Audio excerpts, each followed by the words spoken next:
So how do you, okay? Well, he should have mentioned that to do all this took me 45 years only. So, and I'm really, really happy. There's something here. How was this? Sorry about that. Well, like Arthur said, I'm from Brazil, so you probably have several other Brazilians here, and you know we speak in a very slightly different English. So I hope you don't. If you have any questions, just let me know, and I will repeat.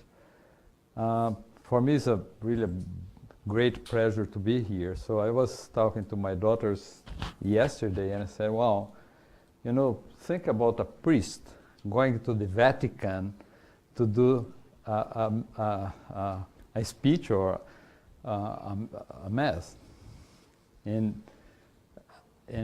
here I am." So some of the things you are going to hear could be categorized as old school, and you are not going to see any reference but one slide that will mention molecular breeding or markers.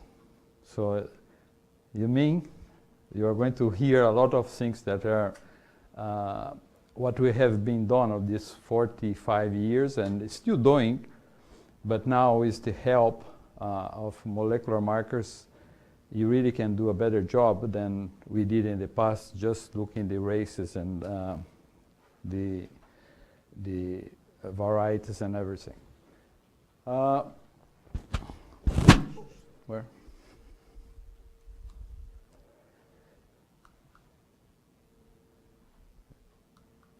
So if you need to email some questions, and if you don't have a chance to discuss here, my email is very easy, maizebreeder@gmail.com. That's a good thing about being old. You can lock these names in the Gmail, everything before anybody. So I'm going to discuss about the heterotic pools in around the world. So trying to cover all these countries. And what is really heterotic pools? And the best definition I saw was this from Marianne Bessinger and Javier Beltran, a collection of germplasm which, when crossed to germplasm external to its group, tends to exhibit a higher degree of heterosis than when crossed to a member of its own group or similar group. So why we want to have these heterotic pools? The most important is really to increase heterosis over time, one of the advantage of this. But really the most one that I really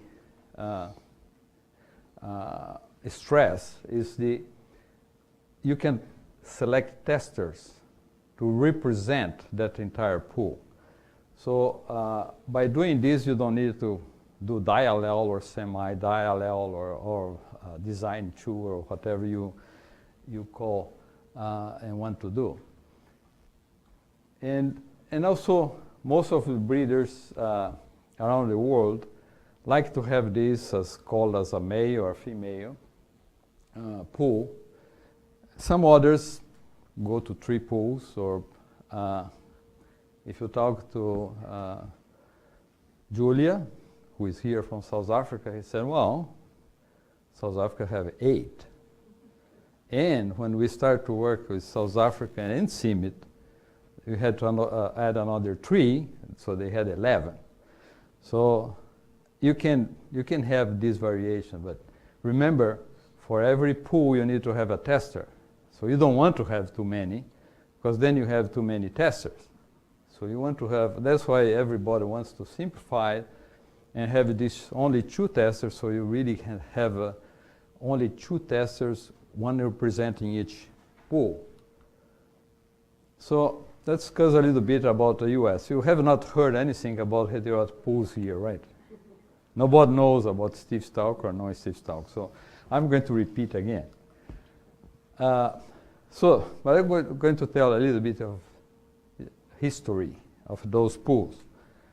So you think about double cross started to be sold in the US in the decade of 1930. And these were, during this era, the preoccupation of the breeders were really to get highest yield in the female side. So they'll pick up, so if you have 4 hybrids, 4 inbreds in this hybrid, they'll try to cross the 2 best inbreds to make the highest yield possible in the female side. So there was not, the heterotic pools were not really used in depth at this time. So they were they want really to have cheaper seed and, to compete with varieties. The university breeding was strong and sound, this starting of this era, and they released inbreds freely to all the seed industry, and it was common to exchange inbreds among breeders, from Pioneer, DeKalb, Funks, and all these small companies that disappeared and over the time. So in mid-50s is really when single cross era started. And the first single cross to be sold in the US was DK45A. This was the first one commercialized in the US history. But I will ask anybody here who really developed the first single cross in the world.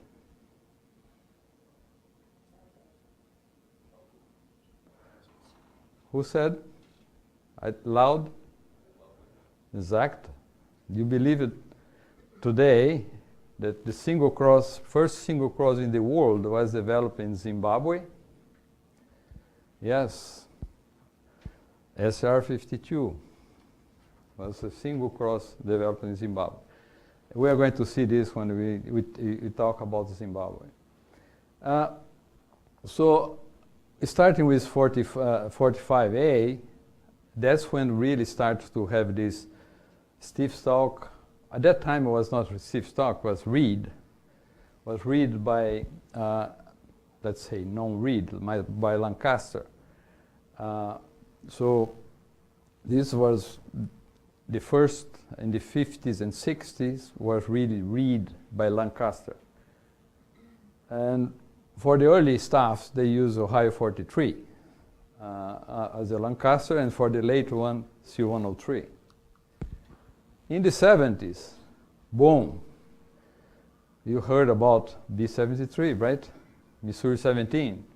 That was sold by most of the seed companies, maybe except Pioneer, right?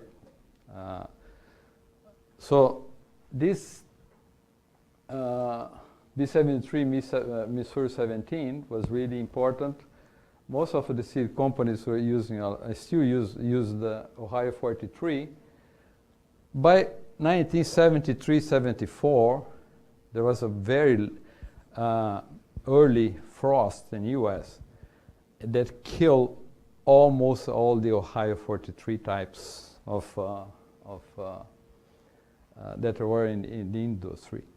And that time, Pioneer was releasing hybrids with iodine that provided that extra dry down. It was early enough that escaped that cold weather in the fall. So then, really, this is when I joined DeKalb, Pioneer. I was hired by DeKalb in 1977 as the largest seed company in the world. Both Pioneer and DeKalb had 20% of the market at that time. This iodent did like this. Pioneer went to 40% in the 90s, and the Cub went, I cannot say that, very low. And this was how important was this group, the iodent, for the Pioneer in that time. But one thing that happened also in the 70s was the Holden Foundation. They saw this B73 Missouri 17 as a big hybrid, high yielding, and they started to work on how to improve this B73 Missouri 17 formula. And they really did an excellent job in developing shorter hybrids, shorter stiff stalk, shorter Lancaster at that time, shorter Missouri 17, resolving issues. Missouri 17 had a tremendous issue of germination. So this new LAH 51 that Holden's developed had a lot better germination and resolved a lot of issues in the seed industry. And also, these materials are shorter, they were better stalk, very well finished products. So they start to dominate the entire Corn Belt. And by 1990, really sold for more than 100 seed companies in the world. And I remember in 1994 driving the Corn Belt around Champaign and all this area in I-74, and everybody was planting, LEH 119, well, LEH 132 by LEH 82. So it was very short hybrids, very nice looking, and most of the seed companies sold this pedigree. So in this era, Holden's practically substituted the university work. So the inbreds from Holden really substitute all the inbreds that were coming from the university before. And by this time, really established very, very significant heterotic pattern that is stiff stalk and non-stiff stalk. And most of the seed companies introduced the iodents into the non-stiff stalk group, heterotic. So then become very, very relevant the female side stiff stalk and the male side non-stiff stalk. Some companies had triples, stiff stalk, Lancaster, and iodine, or more. So there are some subgroups in some of these triples. The F side got a lot more. So when you think about the Corn Belt dent, so I'm introducing to the next speech that I'm going to give tomorrow. So when you think about the Corn Belt dent, it was formed by the merge of what we call southern dents with the northern flints. But after this boom, when they merge, they form a lot of different varieties or types. And you can imagine, so you had the southern dents with 18 to 24 rows, and you cross to something that had only 12 or 10. So you get all that segregation. So yeah, there was some selection for the more cylindrical type, more 16, 18 rows that formed the reed, and then lately formed the stiff stalks that are mostly reed with something, so it has even some Lancaster on it. And from this stiff stalk you get B14, B37, B73, B84. And I think, and there is a lot of information providing that a lot, this stiff stalk reed, they have a lot more of this southern dent characteristics. And the male side has acquired more the northern flint type, although now it's 12 rows to 14 and more harder dent. Another big component of this was the maize amargo from Argentina that was introduced into the pioneer females.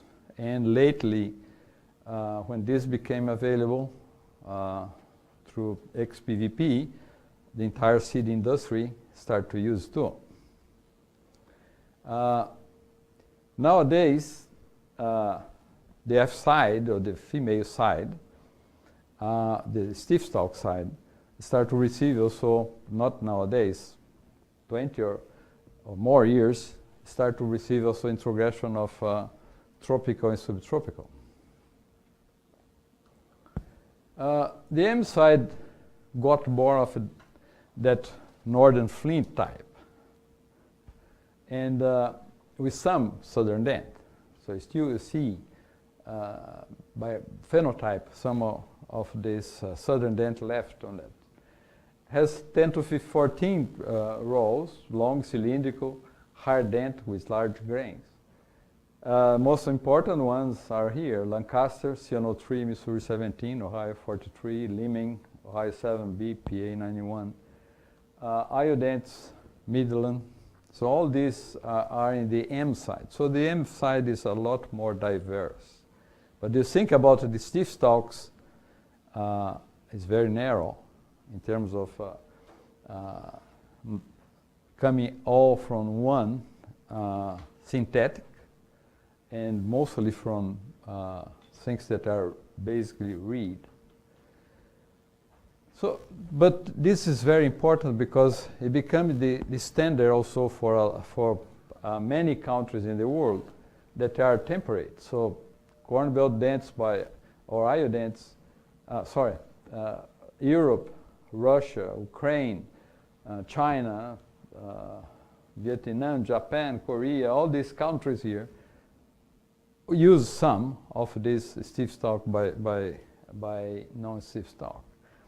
And one exception is this really in the silage market in Europe, where the corn belts, including iodents, are crossed to northern flints or alpine flints. It's a complete different type of market. Well, now let's go outside of US, right? You know all about the US already, so I hope we can travel till 4:45 to all these countries. So Mexico is the center of origin. So a lot of diverse germplasm on that. So in this country, really in the 60 or 70, 1960 or 1970, a lot of tropical dents or tuxpenho Baeto.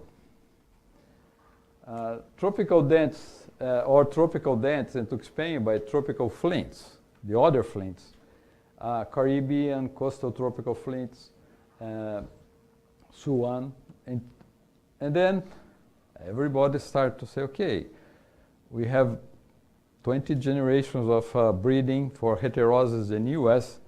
Let's start to introgress those into the tropical, into Mexico. So then we start to have these introgressions of stiff stalk and Lancaster into this tuxpenho by tropical flint or Eto. And also, symmetries doing breeding in Mexico, they have all these inbreds. They had these heterotic pools, A and B, so people start to breed with that. So, but normally, all goes through this tropical dents or tuxpenho in one side, and the flints in the other. In the high altitude in Mexico, they used a lot of this conical nortenio by some early germplasm, different types of germplasm. And my question, so we had one guy that answered Zimbabwe for RCR52. My question is Eto a race or a population?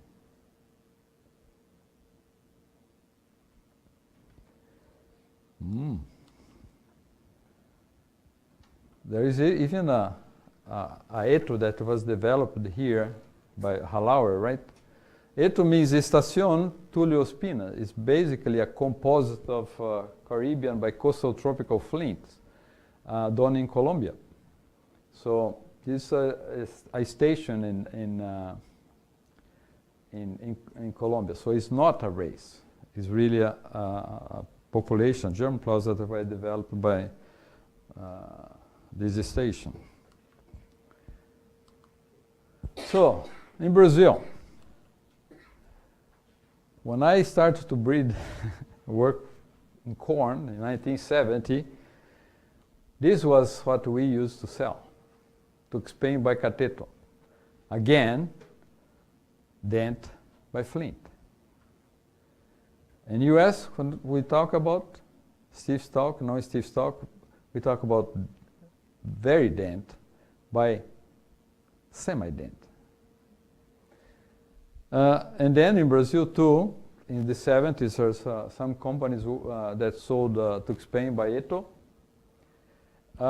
and a lot of Caribbean germplasm, including Suan, which is basically Caribbean germplasm, against Tuxpan. So, and then there was even dent by dent types, and Tuxpan by Tuxpan. So again, here I want to ask another question. What is the difference between Tuxpan and Tuxpan? Tuxpan is a race, one of the most important races in the world, in my opinion. And Tuxpan is a variety synthetic developed in Texas in US. So this was used already in, and then, or Tuxpan by Rio Grande do Sul dent. And here is where it's very interesting. This Rio Grande do Sul dent is a material that was result of the introgression of southern dents into the cateto. So southern dents are from the US into the cateto and brought by the Civil War people that migrated to Brazil after the Civil War. So some southern people in the US that didn't want to live under the Yankees or the blue coats. So they moved to Brazil. There was two colonies, one in state of São Paulo called Americana, the city of Americana, and another in Rio Grande do Sul, which is this state close to Argentina, Uruguay. So they brought their own seed, and this mixed with the local corn that was cateto. So recently, and this I mean 1970s, started the introgression of stiff stalk and non-stiff stalk. And again, you see the influence of the corn belt heterotic pools all across Latin America. And the main objective of these breeders were really to change the plant characteristics. The cateto by Tuxpan was really the height of this ceiling here. So the main interest was really to decrease the plant size and also get earliness and also, sure, benefit with that heterosis. And this allowed the market to go for different maturities, medium, early, super early. And this was really important because when soybean started to develop in the center of Brazil, allowed 2 crops per year. So farmers that plant soybean, they harvest soybean in February, January, late January, early February, and they plant corn. And the residuous nitrogen from this soybean. And so now the farmers of this central area, they have 2 crops per year, corn and soybean. And it's a money maker. And now 80% of the crop in Brazil is the second planting season. It's not planted in the summer anymore, but it's in the end of the summer, and then it matures through the dry season. This area doesn't have really winter.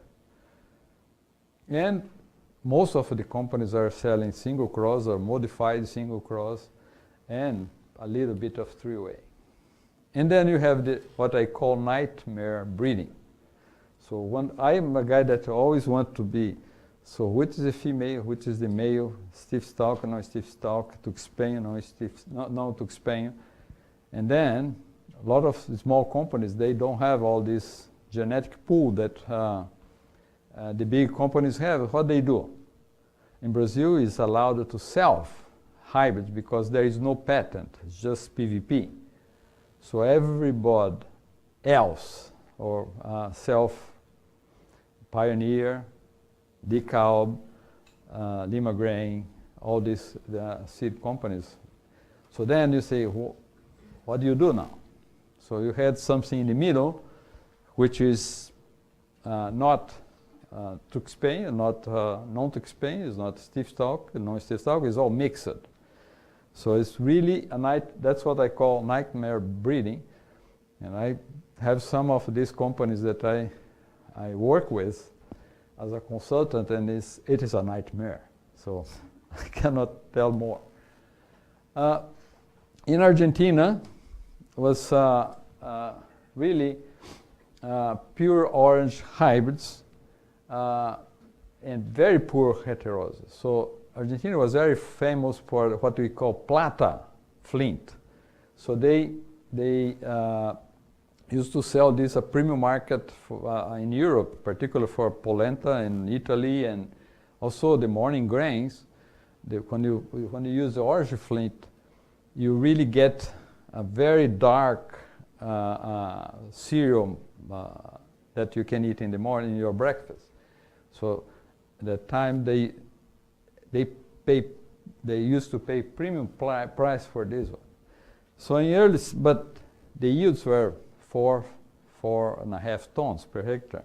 And in Argentina, if you know the soils, they have not used fertilizer there for almost 40 years, till late 80s, early 90s. Was really they had a lot of phosphorus in the soil, and they just start to put some nitrogen in the 90s. So they start to put the introgressions of U.S. stiff stalk and non-stiff stalk. So they start to put stiff stalks on one side and non-stiff stalk on the other side. Again, what did they want? Increase the heterosis. And they did.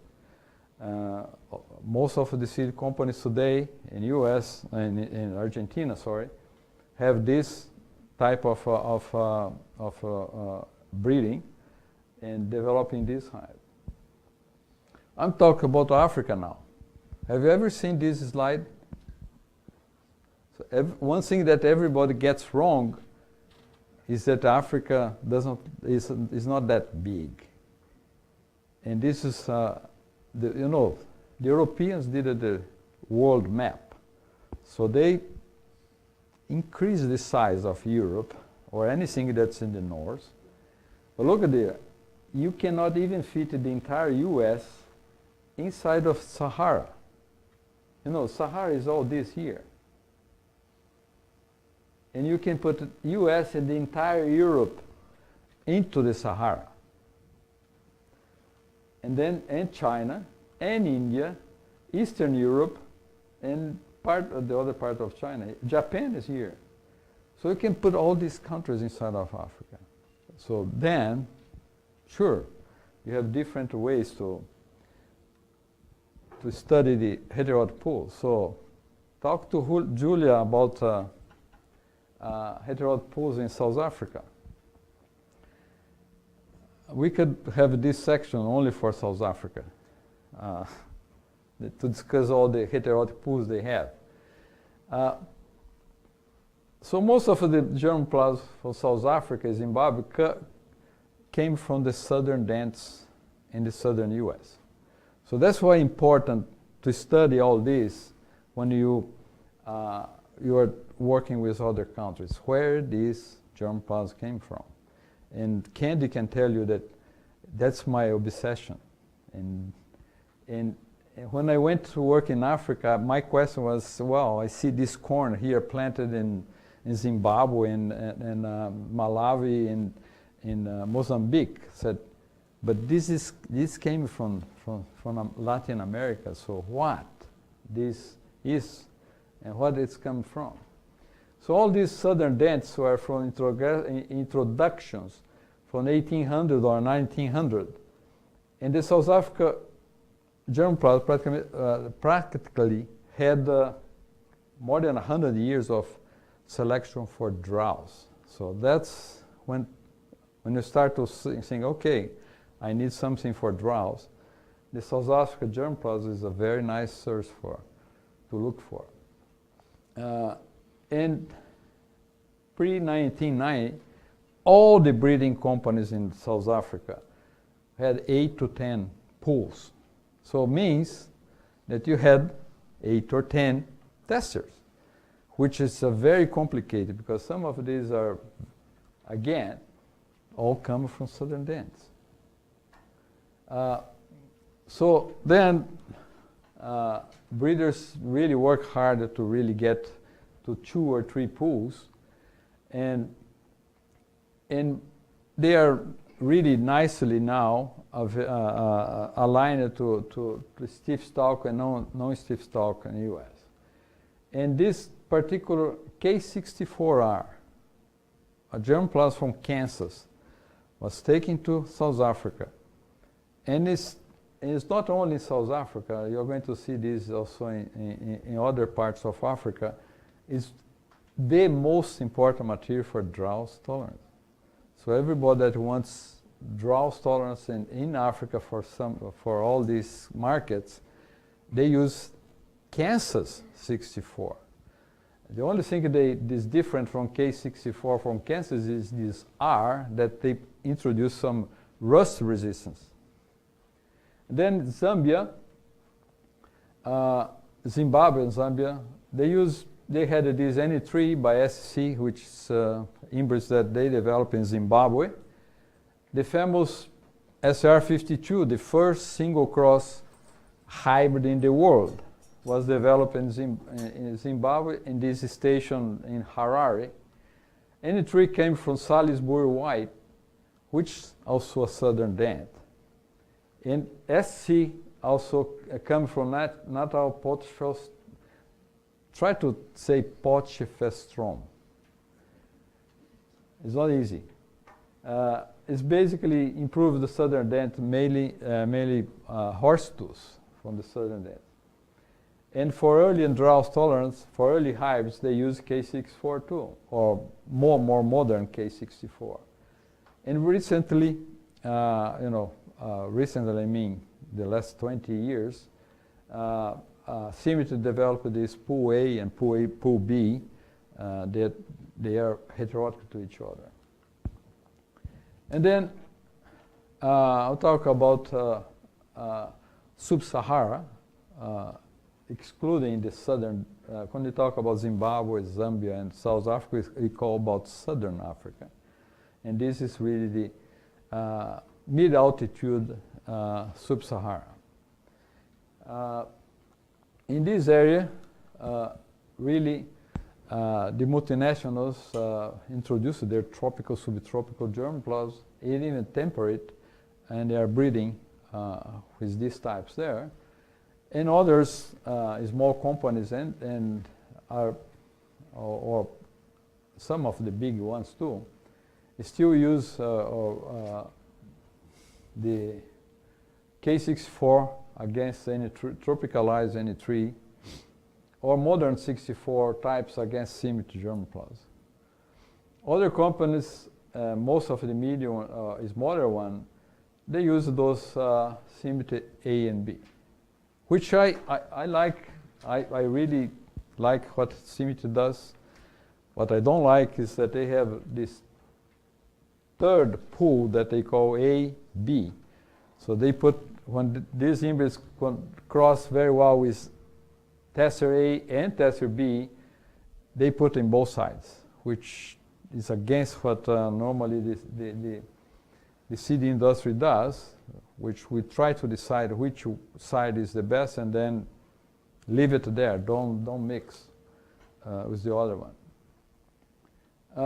And there is a big disease now in Africa called maize lethal necrosis, which is really important for all the seed companies to get something.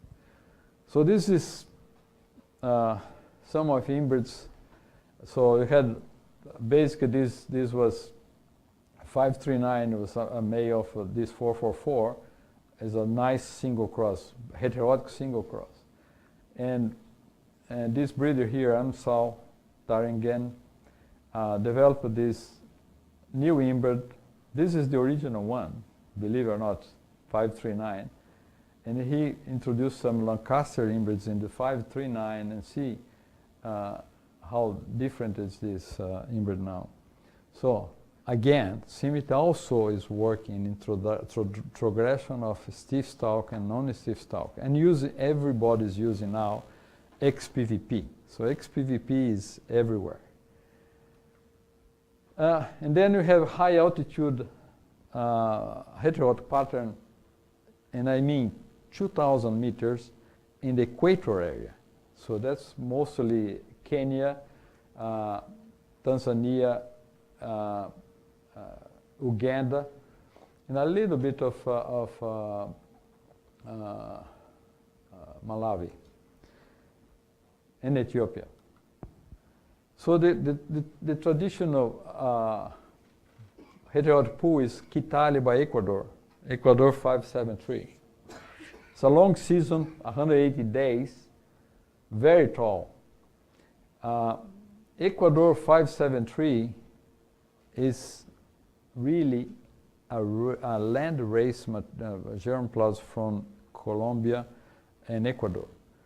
And we call Montana, it's a land race Montana, was introduced direct and had a very nice heterosis. And still, this was introduced in 1950, and still what they have is kind of synthetic of this Ecuador, because it's resistant to self, has a tremendous endogamy depression, and these materials, they could not develop hybrids past S3. So what they did, they made a synthetic of S3s, and that's what they are using since 1950. So now I bring a question for you, breeders. We can breed for this type of issue, right? And breeder depression, we could do a better job in helping these people. So that's what I did 6 months ago and discussed this in Ethiopia. Ways to improve this so we can start to get some hybrids out of. In Kitale also was, there are some American breeders here involved on that. Dara from Missouri developed this Kitale, and Emberhar and Dara in the early 70s improved this Kitale by recurrent selection. Recently seemed to develop this pool 9A, which is developed with some material from highland Mexico, but the issue, they crossed to the hybrid Kitale by Ecuador. So they developed this nice pool but they don't have, it's very difficult because they have mix of Quital and Ecuador. So we had a lot of discussion in Ethiopia last September to really incorporate this pool that's in the middle to both sides. So try to cross to the tester and then decide which side the embryo goes and leave it there. Don't start to mix again. So all this area, Kenya, Ethiopia, Uganda, Tanzania, use those same formula till today. So now my guys from Africa here, what is the largest seed company in Africa?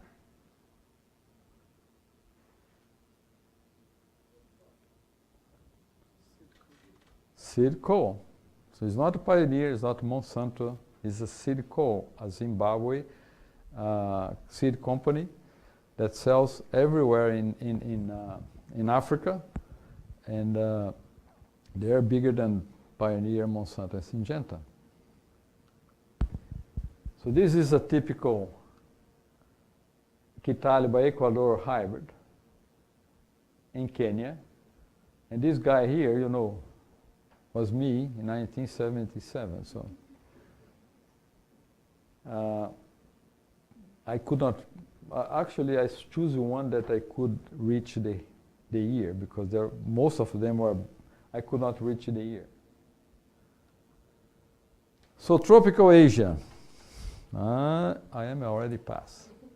So Southeast Asia, interesting is that there was a variety till 1986, 87, a variety in Thailand that was 100% of the market, the Suwan variety, developed by Suwan Farm.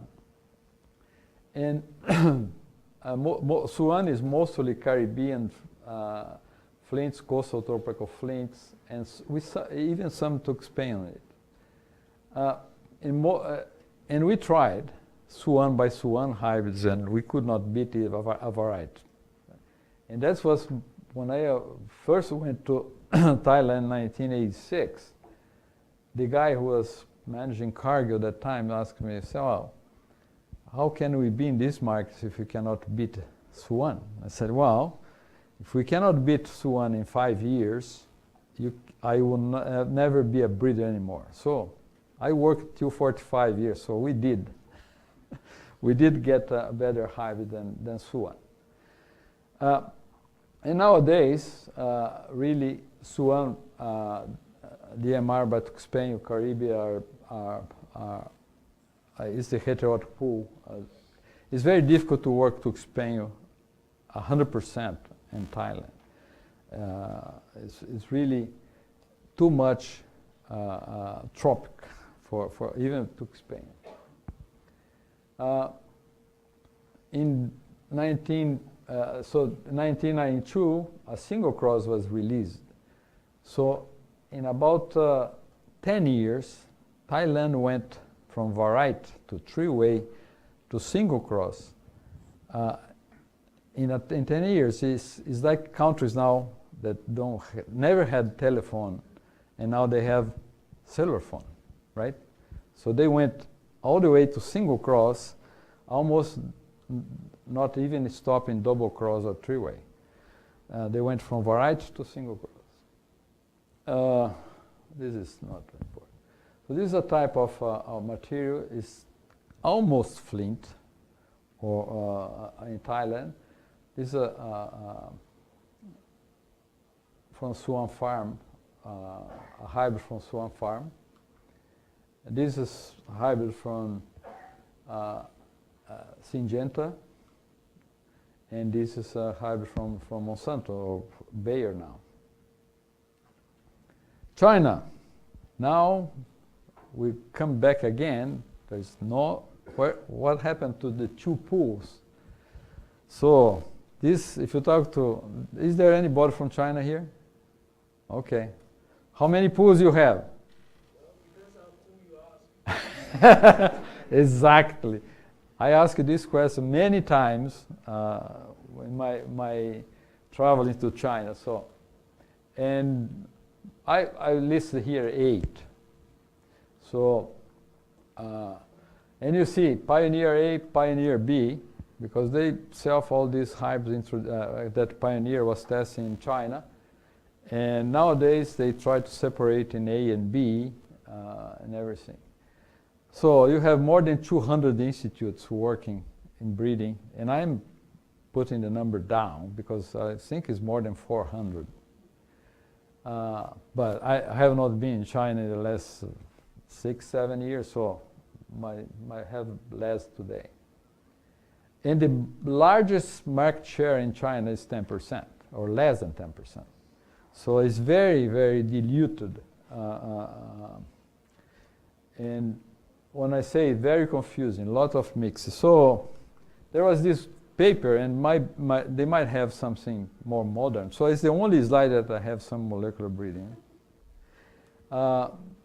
Using this as our markers, they decide to group this in domestic heterotic pools, and all these Siping 2, Luda, and ZI 330 are the domestic. The Lancaster heterotic pool, Lancaster and Pioneer B, and Reed heterotic group that's really Steve Stalk and, sorry, here is Pioneer A. And this is the paper, so you're going to get a copy of this presentation. If you want to look more on this, you're going to see that. So, conclusions. Obviously, most of the original heterotic pools have been evolving some big multinationals. We are not discussing what they have, because as soon as you develop a big inbred from these pools, they become your big inbred. So although they came from that Steve Stalk or non-Steve Stalk background, they start to do their own families, and they have their own heterosis among them. So unique new inbreds substitute those and become the totems that fed the present heterotic pools. The roots, although, have not changed. So they came from Steve Stalk or non-Steve Stalk or iodate, or they are still there. It's amazing that yet some of these heterotic patterns used in some world areas are still the original ones. So when you talk about heterosis in the tropical, we are talking about Tuxpanho against Caribbean. These are races against races. The Steve Stalk, but non-Steve Stalk, came from one modern race, the corn belt dent, and they separate this heterosis. This was done by a lot of work, a lot of testing.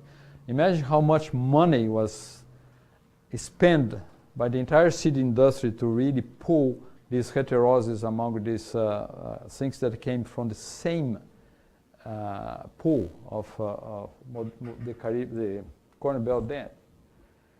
There's lots of exceptions, or some exceptions to the heterotic pools, but the heterotic pools are really made to keep your breeding more organized, because you have the testers, and through the also increase the heterosis over the time. This is very, very important for discipline in your breeding program. And nowadays, you can use molecular breeders, molecular markers tools that really help in separating the doubts, and really through the clusters you can really see what makes sense, what doesn't make sense. But in the end, you need to think about heterosis. So only the distances does not tell you how heterotic that is going to be. Still, we don't know what heterosis means, right? Only if they discover in the last 6 months. Still, we cannot explain what heterosis is, and still we cannot explain totally by heterotic pools, but it helps a lot. Still, you cannot explain 100% using molecular markers, but helps. So if you use all these tools together, plus all the plant characteristics, you can help a lot. So, thank you very much. This is my, so I have 5 minutes for questions. Absolutely.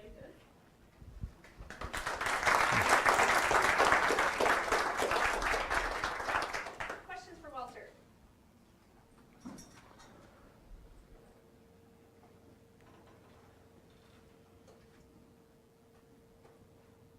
Go ahead. So I came in late, you probably saw me sitting here.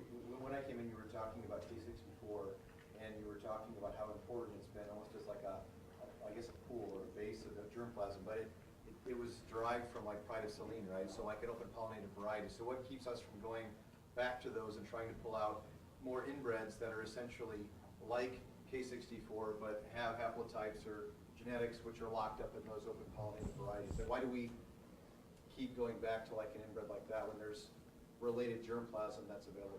Well, when you breed across the world, there are two things. One is genetics, and the other is the adaptation. So probably if you try to do something from K64 or Pride of Saline here, and you take it there, you're going to have the same problem that they had, what it was. And when they first tried the K64 there, it would die. Rust would kill it. So they had to introduce rust resistance and then Thurston resistance. And so there is a lot of breeding to develop that K64R, or that adaptation breeding you cannot simulate in another country. It's impossible. So you need that, unfortunately, you need to breed locally for those adaptation traits that you need to do.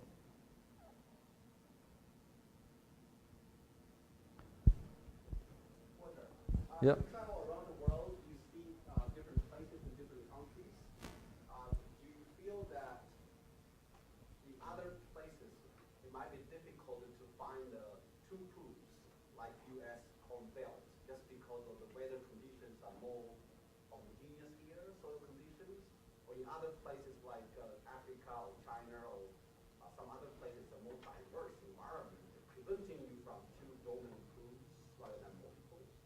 Any general feeling? Well, I think you always can put in two pools, and your pool could be when you talk about stiff stalk by Lancaster here or non-stiff stalk, you're talking about things that you develop for 85 days up to 120 days, right? These are not similar. These are very dissimilar ones. But you know, when I go to China, there is a dominant inbred for the summer corn, right? Yellow 4.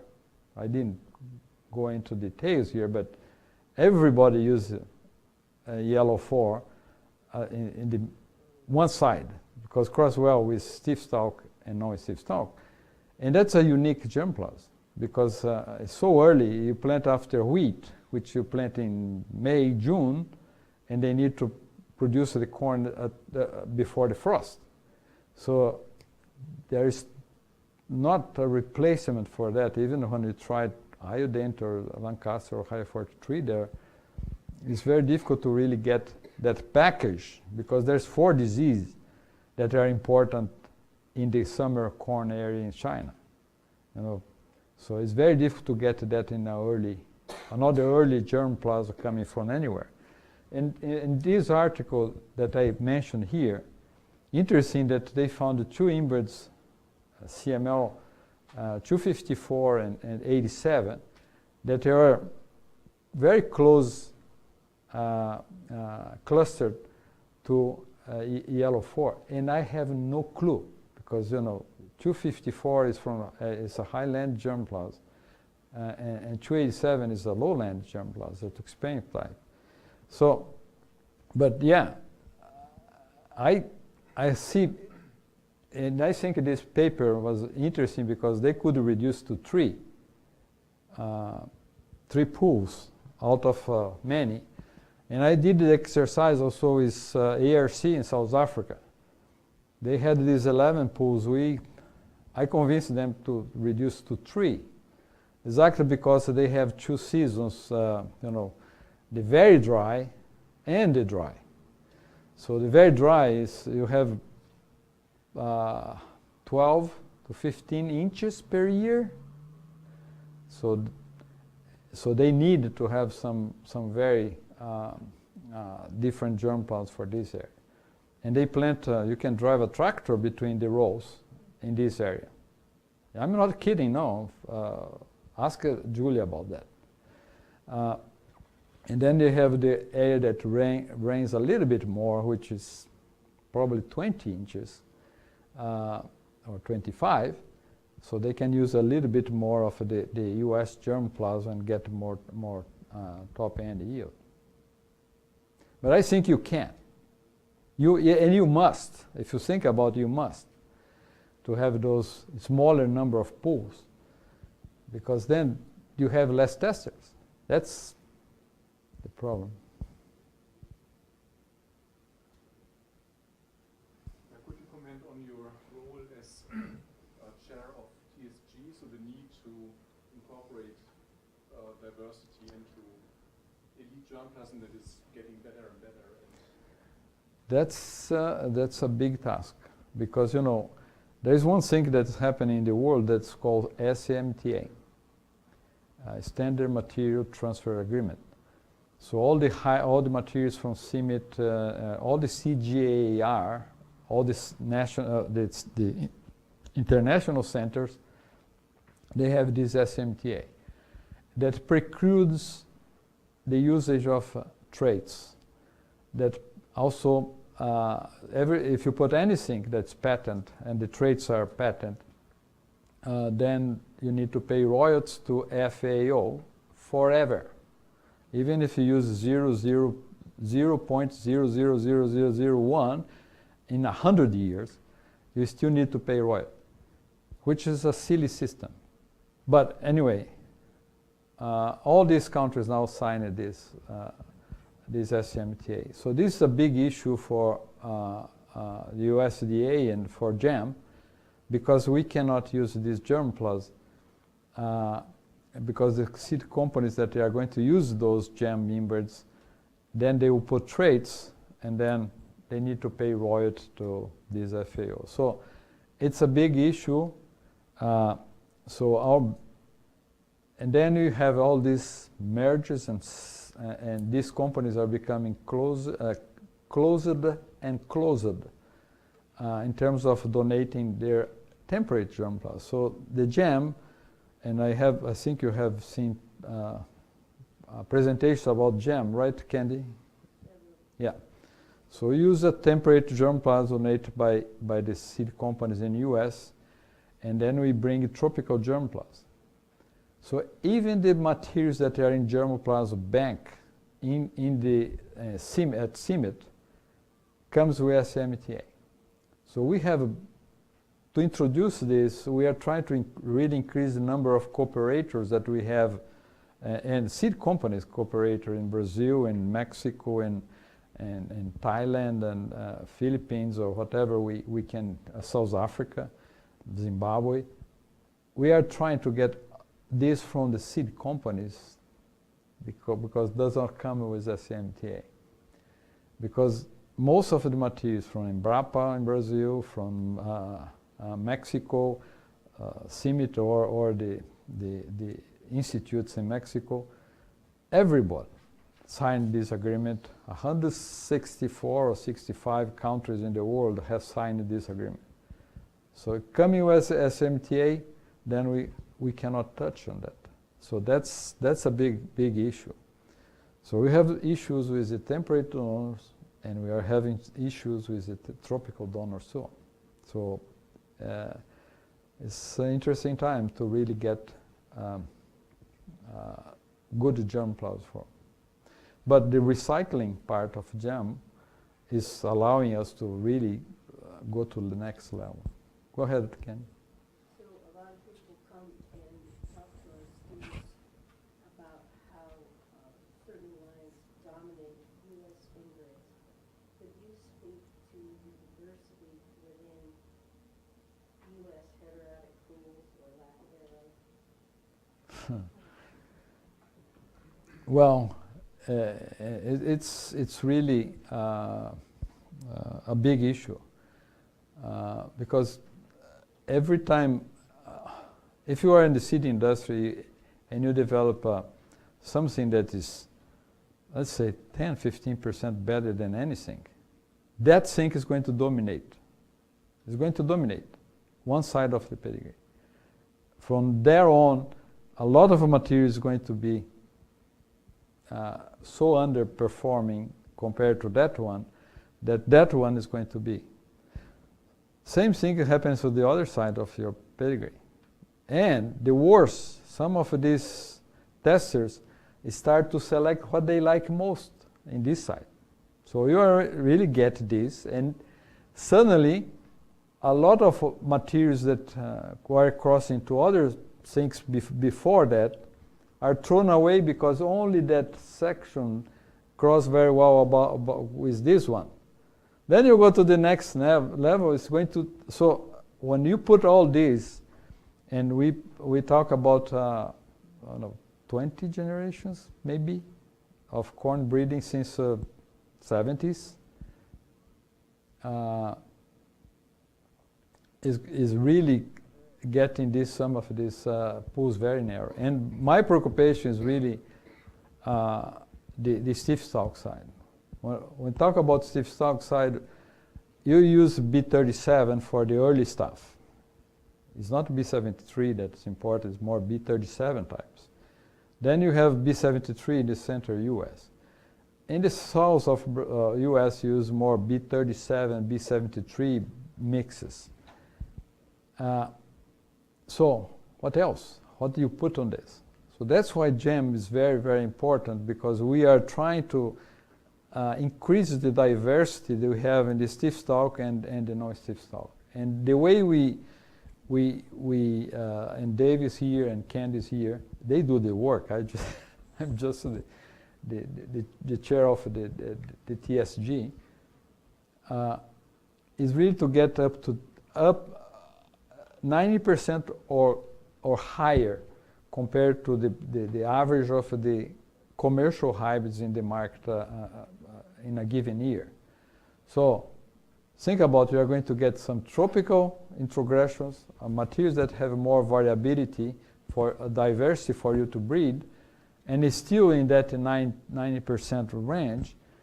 So it's a lot better for the seed companies, because if you go back to the germplasm bank accessions, you're talking about 30-40% of the commercial hybrids, more or less. So the jump for you to really get from this 30-40% up to 100, it's a lot of work. So GEM does a tremendous job in terms of bridging that necessity to increase variability.